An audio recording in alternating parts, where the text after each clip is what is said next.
오늘 본문 말씀은 창세기 32장입니다. 창세기 32장 24절부터 30절까지 말씀입니다. 한 목소리로 읽도록 하겠습니다. 창세기 32장 24절로 30절까지 말씀입니다. 시작.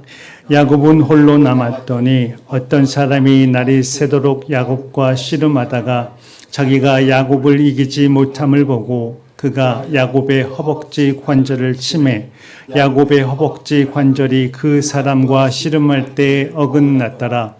그가 이르되 날이 세려하니 나로 가게 하라. 야곱이 이르되 당신이 내게 축복하지 아니하면 가게 하지 아니하겠나이다. 그 사람이 그에게 이르되 내 이름이 무엇이냐? 그가 이르되 야곱이니이다. 그가 이르되 내 이름을 다시는 야곱이라 부를 것이 아니요 이스라엘이라 부를 것이니 이는 내가 하나님과 및 사람들과 겨루어 이겼음이니라. 야곱이 청하여 이르되 당신의 이름을 알려주소서. 그 사람이 이르되 어찌하여 내 이름을 묻느냐 하고 거기서 야곱을 축복한지라. 그러므로 야곱이 그의 곧 이름을 브니엘이라 하였으니 그가 이르기를 내가 하나님과 대면하여 보였으나 내 생명이 보존되었다 함이더라. 아멘. 네, 오늘은 찾아오시는 하나님에 대한 두 번째 말씀이신데요.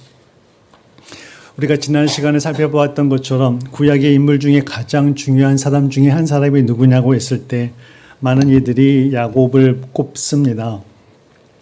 야곱이라는 인물에 있어서 인생에 크게 두 개의 큰 사건이 일어나게 되는데 그것이 우리 지난 시간에 살펴보았던 베델에서의 사건이고 그 다음에 이제 두 번째 사건이 오늘 본문에 나와 있는 브니엘에서의 사건입니다. 브니엘이라는 뜻은 브니라는 뜻이 얼굴을 의미하고 엘은 하나님을 의미합니다. 그래서 하나님의 얼굴을 뵌 곳이라고 야곱이 그곳의 이름을 브니엘이라고 붙이는 그런 일을 하였습니다. 오늘 두 번째 사건, 야곱의 인생에 있어서 굉장히 큰 두 번째 사건을 첫 번째 사건, 베델 사건과 한번 잠깐 비교해 보면서 말씀을 살펴보고자 합니다. 지난주에 살펴보았듯이 베델에서 하나님을 만났을 때 야곱은 어떠하였습니까? 되게 힘들고 외롭고 그리고 막막하고 한마디로 참 많은 것들이 좌절스러운 그런 상황이었을 때 하나님께서 나타나셔서 그에게 힘을 주셨고 위로하셨고 그 다음에 그에게 희망을 주셨습니다. 반면에 오늘 본문 말씀을 보게 되면 아주 치열한 싸움이 일어나고 있습니다.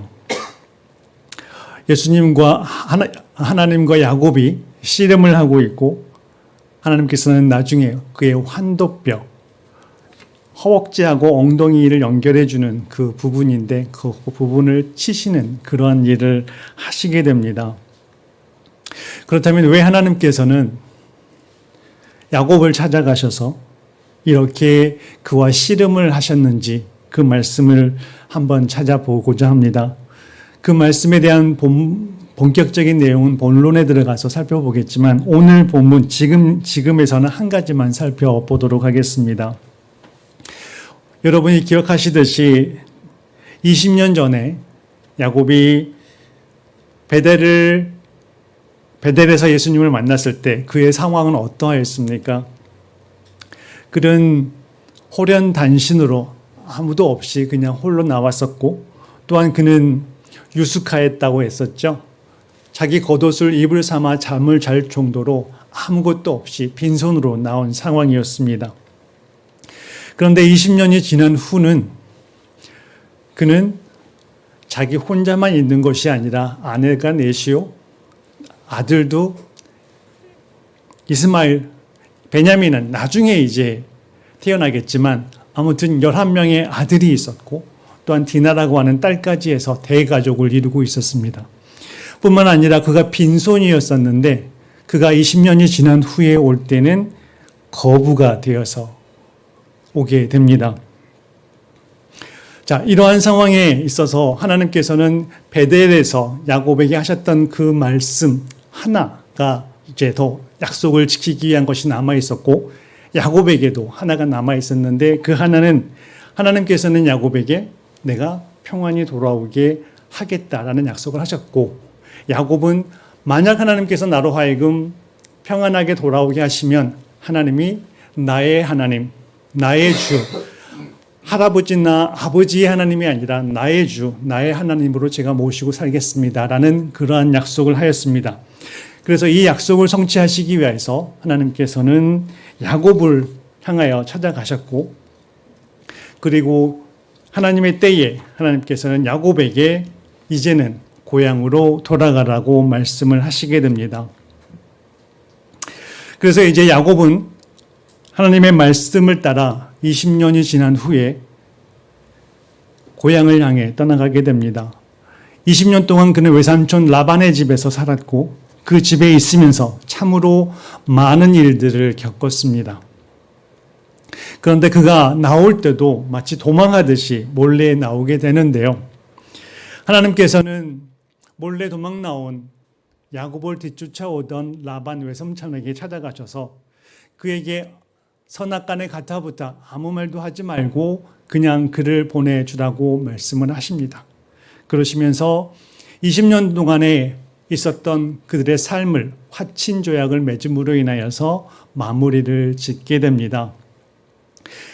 20년 동안 그곳에 있었던 외삼촌과의 문제를 마무리하고 이제 그에게 남은 것은 마지막 하나, 형 에서와의 관계에서 어떻게 잘 마무리하느냐가 그에게 남은 과제였습니다. 그래서 그는 종을 통하여서 형 에서에게 자신이 이제 고향으로 돌아가게 될 것이라는 그 메시지를 전하게 합니다. 그런데 놀랍게도 형 에서가 장정 400명을 데리고 그를 맞이하러 온다는 소식을 듣게 됩니다. 그렇게 됨으로 인하여서 야곱의 반응이 참 그렇습니다. 야곱의 반응, 본문 7절 말씀을 보게 되면 32장 7절 말씀이 다음과 같이 기록하고 있습니다. 야곱이 심히 두렵고 답답하여 자기와 함께한 동행자와 양과 소와 낙타를 두 떼로 나누었고라고 기록을 하고 있습니다. 그는 형이 400명이나 몰고 온다는 그 말에 심히 두렵고 답답해하였습니다. 그래서 그는 자신의 또 꾀를 발휘하여서 자신의 생각으로 떼를 나누게 됩니다. 그러면서 또 동시에 하나님께 기도합니다. 하나님, 저 이곳에 평안이 오게 해 주시기로 하셨잖아요 라고 하면서 하나님 앞에 기도를 하면서 하나님의 약속을 지켜주세요 라고 기도를 하게 됩니다.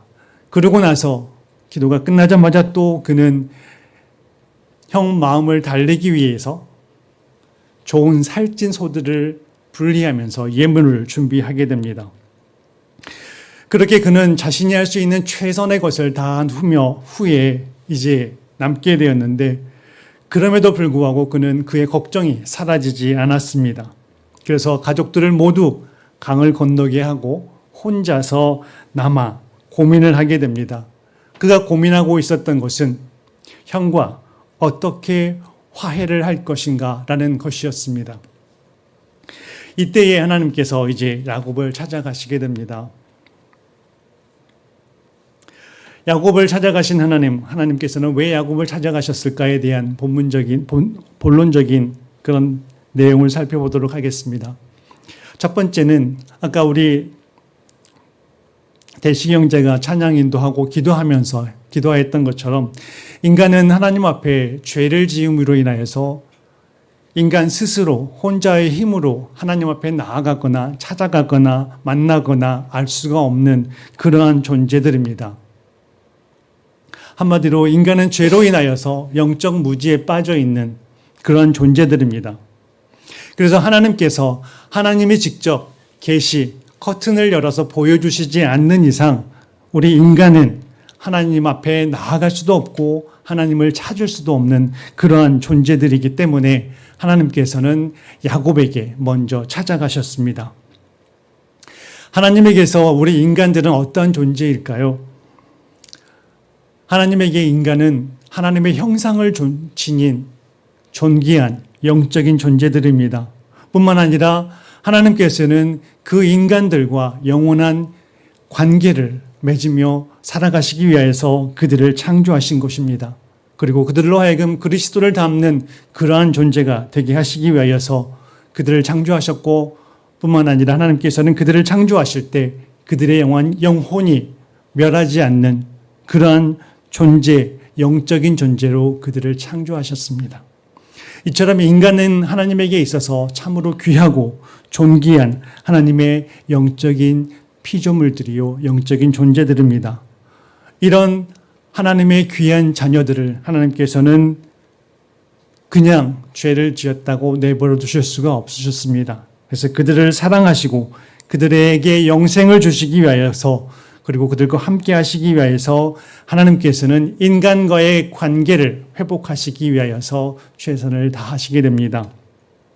그렇기 때문에 하나님께서는 늘 먼저 찾아오시고 또 우리 아무것도 할 수 없는 인간들에게 나타내셔서 말씀하시고 알려주시고 계시해 주시는 것입니다. 그래야 마침내에는 그의 아들까지 내어주시는 그러한 사랑을 우리들에게 보여주셨습니다. 두 번째로 하나님께서 우리를 찾아오시는 두 번째 이유에 대해서 살펴보겠습니다. 하나님께서는 우리의 상태를 바로 알고 또한 바로 보게 함으로 인하여서 우리를 구원을 얻게 하기 위해서, 우리를 구원하시기 위해서 우리를 찾아오십니다. 오늘 본문에 나오는 야곱은 자신에게 있어서 가장 큰 문제, 가장 무섭고 또한 당장 풀어야 될 문제에 대해서 그는 형과의 화해에 대해서 고민을 하고 있었습니다. 즉 그에게 있어서 가장 큰 문제는 형과 에서와의 화해, 관계 회복이라는 그러한 큰 문제를 안고 있었습니다. 오늘 본문에 나오는 야곱의 나이는 97세 정도 됩니다. 77세에 떠났기 때문에 20년 후에 돌아와서 97세가 돼서 그가 노년이 다 되어서 그가 가지고 있는 인생의 꿈은 고향에 돌아가서 가족들과 함께 어떤 많은 부를 축적해 놓은 것들을 가지고 누리면서 편안하고 행복하게 사는 것, 그것이 그에게 있어서는 가장 인생의 꿈이라고 생각을 하고 있었습니다. 그런데 그 꿈이 에서 형에 의해서 이루어지느냐 아니면 깨지느냐 아주 중요한 기로에 서 있는 그런 느낌을 받았습니다. 그래서 그는 형을 두려워하였고 본인의 꿈이 깨질까 봐 무서워하였습니다. 형이 곧 자신의 꿈을 파괴하는 파괴자로 여겼던 것입니다. 그래서 그는 그 꿈을 반드시 지키기 위해서 형과의 화해를 어떻게 할 것인가를 생각하며 골몰하고 있었던 것입니다. 그런데 그때 하나님께서는 야곱에게 나가셔서 말씀하십니다. 야곱아, 너가 지금 고민하고 있고 너가 생각하고 있는 가장 큰 문제는 그것이 아니다. 너희 형 에서와의 화해가 문제가 아니라 너는 나와의 화해, 너와의 관계가 바로 회복되어야 된다는 것을 말씀하시기 위하여서 하나님께서는 야곱에게 찾아가시게 된 것입니다. 야곱이 두려워할 대상은 형이 아니라 하나님이십니다. 왜냐하면 하나님께서는 육신을 치시는 것뿐만 아니라 그의 영혼까지 멸하게 하시는 분이 바로 하나님이시기 때문입니다. 또 생각해 보면 지금의 야곱이 누리고 있는 그 모든 것들은 바로 하나님이 주신 모든 것들이었습니다. 그가 가진 것이 없을 때에는 지킬 것이 없었기 때문에 거기에 대한 두려움이 없었습니다.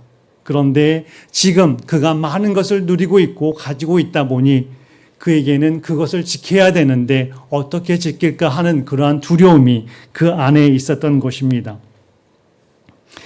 우리가 기억해야 될 것은 주시는 이도 하나님이시고 또한 거두어 가시는 이도 하나님이시라는 것입니다.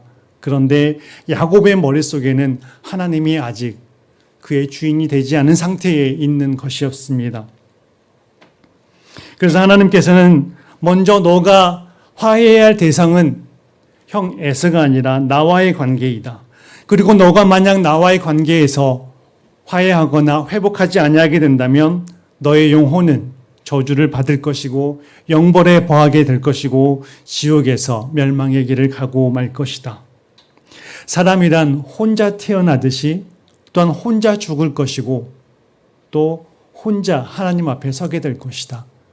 하나님 앞에 섰을 때에 하나님께서는 물을 것이고 거기에 대한 책임을 물으실 것이기 때문에 하나님께는 늘 홀로 서 있어야 되고 하나님과의 관계가 회복되지 않는다면 내가 가지고 있는 그 모든 것들이 다 허사가 될 것이라는 것을 하나님께서는 야곱에게 말씀하시기 위하여서 그에게 찾아가시게 됩니다.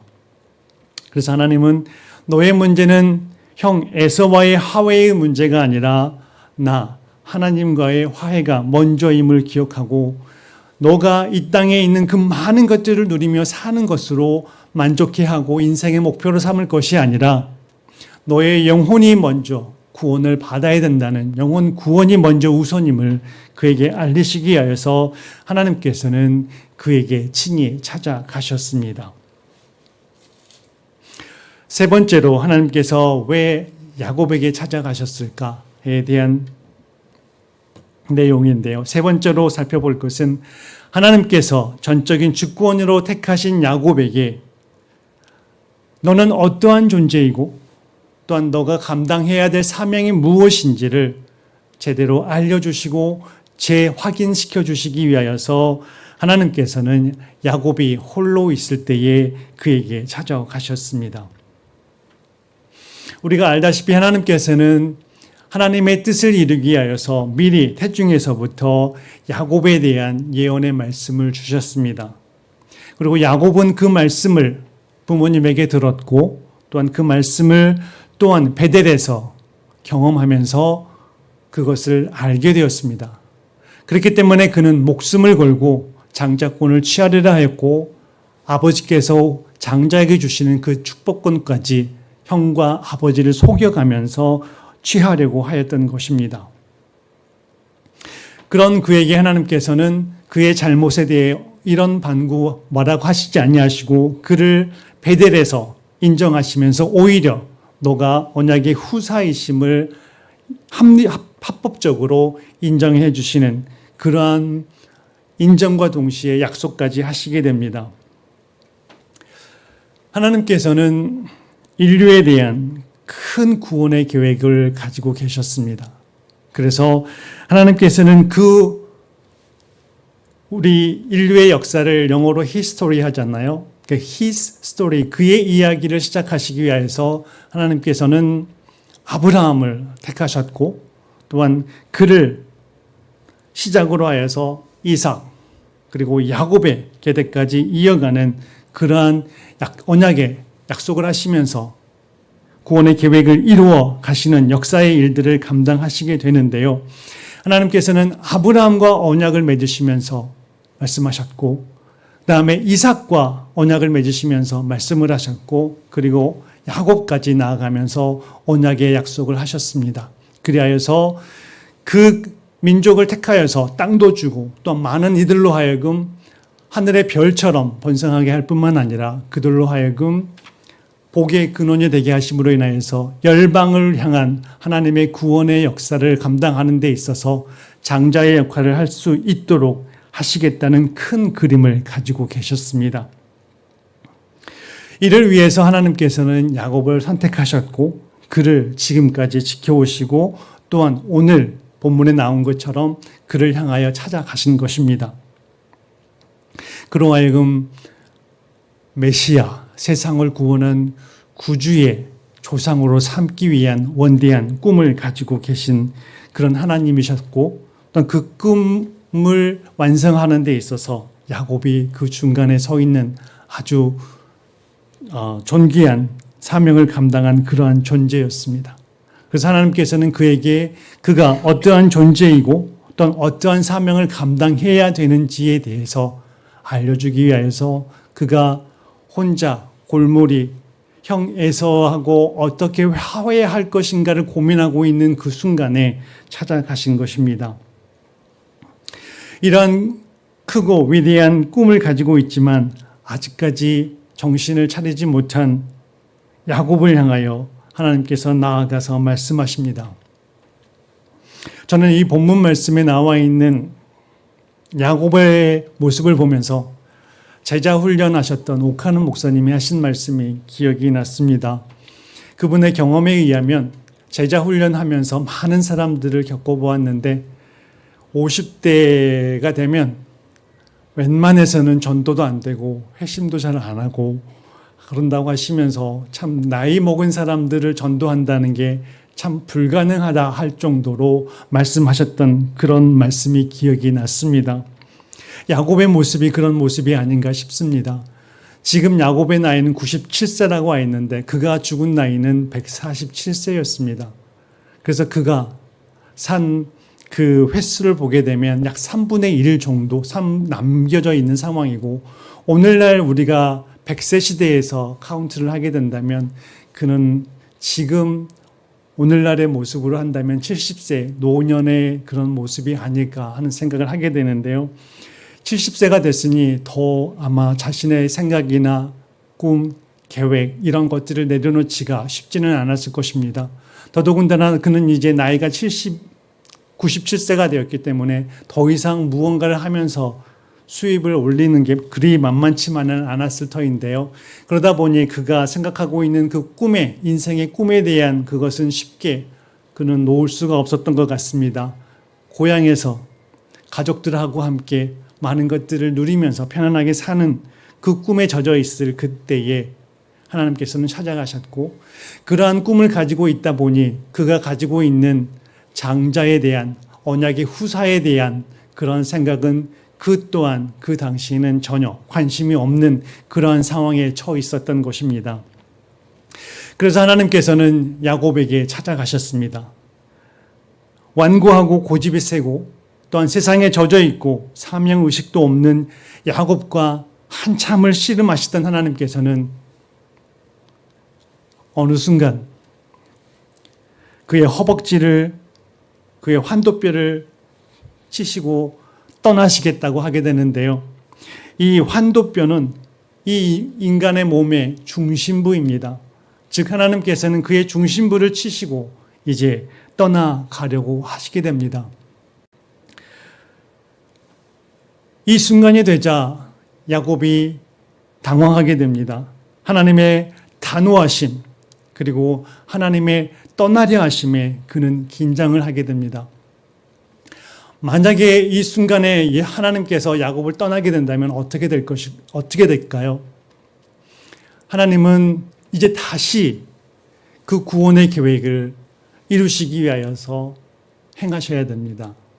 야곱은 이미 죽어서 없고 지금 이삭이 남아있는데 이삭의 나이는 그 당시에 147세 정도, 153세 그 정도였습니다. 그러면 야곱의 후사인 이삭이 다시 아들을 낳아서 그 무언가를 하려면 그거는 또 다른 불가능은 없겠지만 또 다른 많은 시간들을 투자해야 되고 또 다른 예상치 못한 일들이 일어나게 될 것입니다. 그 정도로 하나님에게 있어서는 어떤 모험과 같은 순간임에도 불구하고 하나님께서는 야곱의 그 고집센 완고함에 등을 돌리고 떠나려 합니다.